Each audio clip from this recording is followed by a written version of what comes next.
la teoria che l'uomo provenga dalla scimmia, attenzione a questo grande inganno, non è una cosa scientificamente dimostrata. La scienza solo approva delle cose che sono scientificamente dimostrate, ma la parola stessa la chiama la teoria dell'evoluzione, per cui attenzione alla parola dell'inganno, chiamiamo le cose con il loro nome, sono semplicemente una teoria, non è una legge stabilita, fissa e definitiva, è una teoria, è una domanda sospesa senza una risposta, è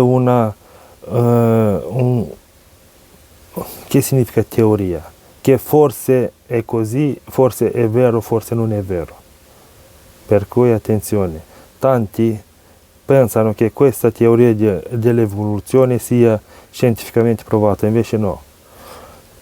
Se le persone ateiste si basano solo sulla scienza, dobbiamo dire la verità, che la teoria dell'evoluzione non è riconosciuta dalla scienza ufficiale.